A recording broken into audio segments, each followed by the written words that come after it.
मेरे सभी श्रोताओं और प्रियजनों को राधे कृष्णा स्वागत है। मैं भाविनी मिश्रा आप सभी के सुखी और स्वस्थ जीवन की कामना करती हूँ। कार्तिक का महीना चल रहा है और हम अपने चैनल पर सुन रहे हैं कार्तिक मास, कार्तिक महात्म्य के सभी अध्याय। आज हम सुनेंगे कार्तिक मास कथा का अध्याय 12। हिंदू धर्म में कार्तिक का बहुत ही ज्यादा महत्व होता है। यह चतुर्मास का अंतिम मास माना जाता है। पौराणिक मान्यताओं के अनुसार भगवान विष्णु 4 माह के लिए योग निद्रा में चले जाते हैं, जिसमें हिंदू धर्म के लोग कोई भी शुभ कार्य नहीं करते हैं। यह मास उनकी जागृति का होता है, इसलिए यह मास अत्यंत ही शुभ माना जाता है। यह मास अश्विन मास की पूर्णिमा से शुरू होता है और कार्तिक पूर्णिमा तक चलता है।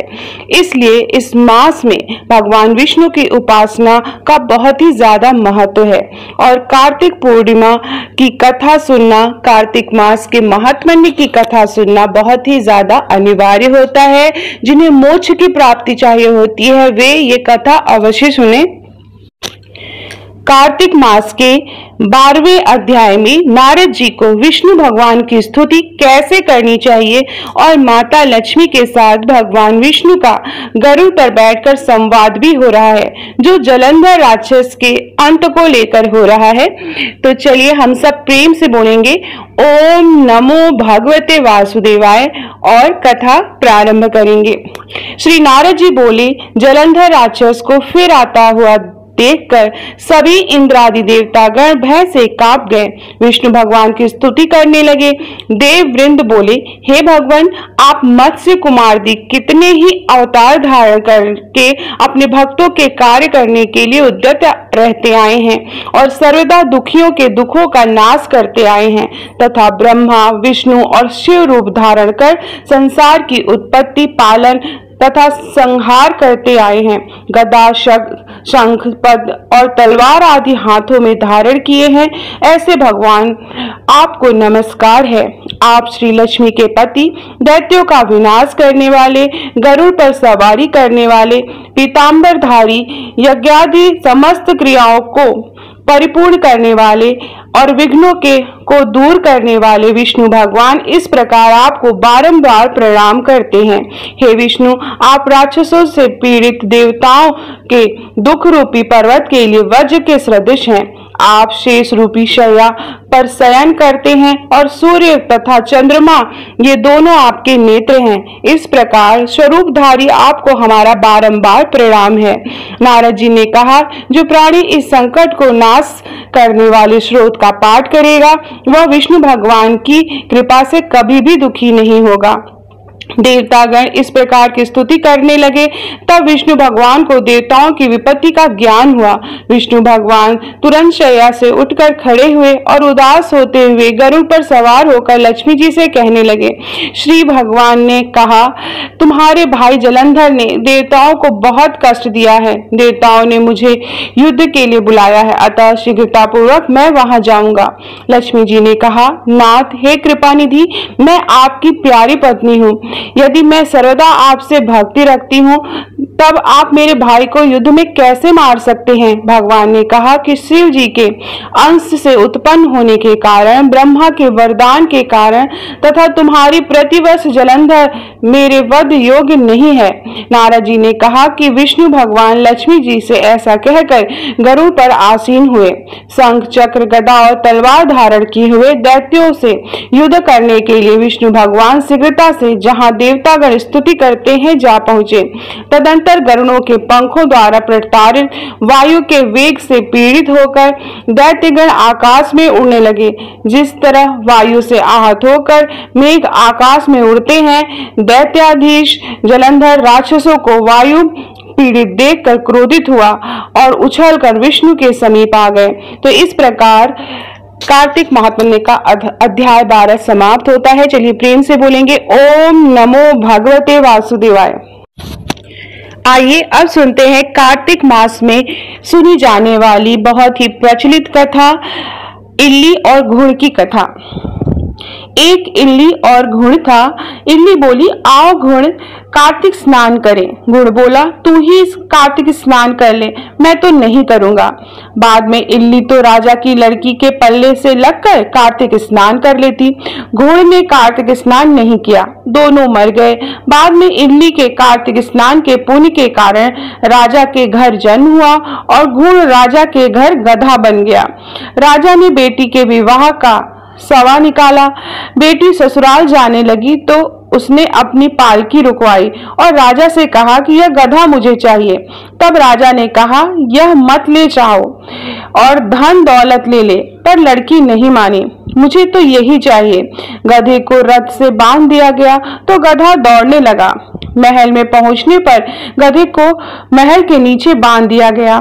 जब लड़की नीचे उतरती तो गधा कहता, मुझे पानी पिला दे। तब लड़की ने कहा, मैंने पहले ही कहा था कार्तिक स्नान कर ले, पर तूने कहा कि मैं तो बाजरा खाऊंगा और ठंडा ठंडा पानी पीऊंगा। उसको बातें करते करते राजा ने सुन लिया। जब राजा ने कहा कि आप मुझे सारी बात बताओ, तब रानी यानी जो लड़की थी ने राजा को सारी बात बताई कि मैं पिछले जन्म में इल्ली थी और ये घुड़ था। तब मैंने कहा तू भी कार्तिक नहा ले, पर वह नहीं नहाया। मैं कार्तिक स्नान के पुण्य से राजा के घर की लड़की हुई और आपके घर में राजपाट कर रही हूँ। तब राजा ने कहा कि कार्तिक स्नान का इतना पुण्य है तो हम दोनों जोड़े से नहाएंगे।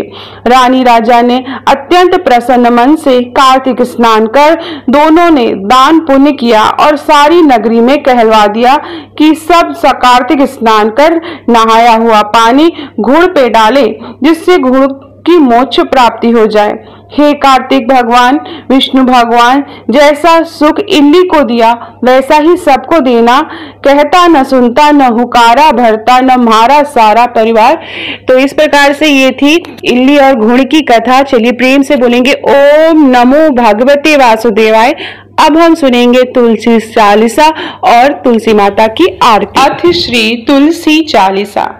जय जय तुलसी भगवती सत्यवती सुखदानी, नमो नमो हरिप्रेयसी श्री वृंदा गुण खानी। जय नंदिनी जय पूजिता विश्व पावनी देवी, जयति पुष्य सारा सुरभि हरि जीवनी सुर सेवी। श्री हरि शीस विराजिनी देहु अमर वर अम्बे, जनहित दे वृंदावनी अब जन करहूं विलंब। धन्य धन्य श्री तुलसी माता, महिमा अगम सदा श्रुति गाता। हरि के प्राणुल से तुम प्यारी, हरि हेतु कीन्हो तप भारी। जब प्रसन्न है दर्शन दीन्हो, जब तक कर जोरी विनय हम कीन्हो। हे भगवंत कंत महो, दीन जानी जाने छोड़ो। सुनी लक्ष्मी तुलसी की बानी, दीन्हो श्राप क्रोध उर्ब आनी। अस आयोग वर मांगन हारी, होई है विपट तुम जड़ तनुधारी। सुनि तुलसी हूँ श्रेयो तेहि ठामा, करो वास तनु नीचन धामा। दियो वचन हरि तब तत्काला, सुनहु समुख जनि हो विहाला। समय पारि है हो पति तोरा, पूजो आस वचन सत मोरा। तब गोकुल मह गोप सुदामा, तासु भाई भई तुलसी तुवामा। कृष्ण रास लीला के माही, राधे चाक्यो प्रेम लखिनाही। दियो श्राप तुलसी तत्काला, नर लोकहि तुम जन्महु बाला। भयो गोप वह दानव राजा, शंख चूड़ नामक सिर ताजा। तुलसी भई तासुकी नारी, परम सती गुण रूप अगारी। अस है कल्प बीत जब गए हूँ, कल्प तृतीय जन्म तब भय हूँ। वृंदा नाम भयो तुलसी को, असुर जलंधर नाम पति को। करि अति द्वंद अतुल बल धामा, लीना शंकर से संग्रामा। जब निज सैन्य सहित शिवहारे, मरहि न तब हरहि पुकारे। पतिव्रता वृंदा थी नारी, को न सके पति संहारी। जब जलंधर रही भेष बनाई, वृंदा डींग हरि पहचो जाए। शिव हित लही करी कपट प्रसंगा, कियो सतित्व धर्म तेहि भंगा। भयो जलंधर कर संहारा, सुनि वृंदा उर शोक अपारा। तिहि छड़ दियो कपट हरि टारी, लखि वृंदा दुख गिरा उचारी। जलंधरहि जस हथ्यो अभीता, सोई रावण है हरहि सीता। अस प्रस्तर सम हृदय तुम्हारा, धर्म खंडी मम पतहि संहारा। यही कारण लहि श्राप हमारा, होए तनु पाषाण तुम्हारा। सुनि हरि तुरत ही वचन उचारे, दियो श्राप तुम बिना विचारे। लाख्यो नन निज करतहि पति को, छलन चहो जब पार्वती को। जड़मणि तहु अस हो जड़ रूपा, जगमहि तुलसी विपट अनूपा। धरो रूप हम शालिक रामा, नदी गंडकी बीच ललामा। जो तुलसी दल हमहि चढ़ाई, सब सुख भोग परम पद पाई। बिन तुलसी हरि जलत शरीरा, अतिशय उठत शीश उर पीरा। जो तुलसी दल हरि शिर धारत, सो सहस्त्र घट अमृत डारत। तुलसी हरि मन राजनी हारी, रोग दोष दुख भंजनि हारी। प्रेम सहित हरि भजन निरंतर, तुलसी राधा में नहीं अंतर। व्यंजन हो 56 प्रकारा, बिन तुलसी दल हरे न प्यारा। सकल तीर्थ तुलसी तरु छारी, लहत मुक्ति जन संशय नाही। कवि सुंदर इक हरि गुण गावत, तुलसी निकट सहस गुण पावत। बसत निकट दुर्वासा धामा, जो प्रयागते पूर्व ललामा। पाठ करहि जो नित नर नारी, होई है सुखी भाष्य ही त्रिपुरारी। तुलसी चालीसा पढ़हि, तुलसी तक गृहधारी। दीप दान करि पुत्र फल, पावहि बांध्यो नारी।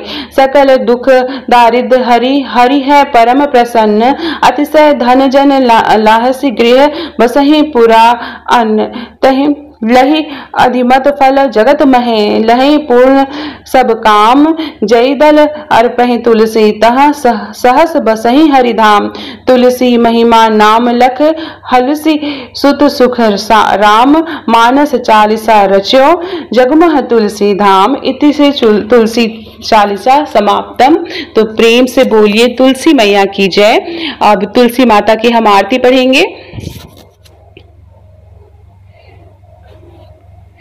आरती वृंदा तुलसी की, प्राण की प्यारी प्रभु जी की। कंचन थार कपूर की बाती, करत प्रकाश हृदय दिन राती। देखी लक्ष्मी हूँ दौड़ी आती, नित नव होती आरती घी की। जो उन्नति नित चहे सुमति मति, तुलसी भजहि कहीं कमलापति। आरती वृंदा तुलसी की, प्राण की प्यारी प्रभु जी की। तुलसी दल बिनु जिन्हि लगे अति, मैं और मिठाइयों फीकी। हे भगवती सती भय भंजनी, तुलसी पाप ताप मद गंजनी। आरती वृंदा तुलसी की, प्राण की प्यारी प्रभु जी की। नित नूतन मानस मनरंजनी, हरि की परम प्रिया तिनी की। प्रेम होत जह तुलसी माही, भूलहि तह यमदूत न जाहि। सुंदर दास रहत अगनाही, भजति मिटह भव जलनी जी की। आरती वृंदा तुलसी जी की, प्राण की प्यारी प्रभु जी की। आरती वृंदा तुलसी जी की, प्राण की प्यारी प्रभु जी की। तो ये थी तुलसी महारानी की आरती, जो शाम को जब आप दीपदान करेंगे या सुबह दीपदान करेंगे तो तुलसी माँ को जरूर आप आरती करें तुलसी माँ की। और 1 महीने, आप साल भर तुलसी को दिया नहीं जलाते हैं, लेकिन ये कार्तिक मास में आप तुलसी में दिया जरूर जलाएं। तुलसी माँ को शाम के समय स्पेशली आप दिया जरूर जलाएं। तो आप सभी को कार्तिक मास की बहुत बहुत शुभकामनाएं। और आपको मेरी आवाज पसंद आ रही हो, मुझसे कथा सुनना पसंद आ रहा हो, तो प्लीज कमेंट बॉक्स में राधे कृष्णा जरूर लिखिएगा। ये कार्तिक मास हम सबके जीवन में सुख और खुशहाली, ऐश्वर्य, सुख, समृद्धि लेके आए, इसी की कामना करते हुए प्लीज मेरे चैनल को सब्सक्राइब कर लीजिएगा। बहुत बहुत धन्यवाद ये वीडियो देखने के लिए। और आपको सभी अध्याय के करके इस महीने में आपको कार्तिक मास के मिलेंगे। बहुत बहुत धन्यवाद।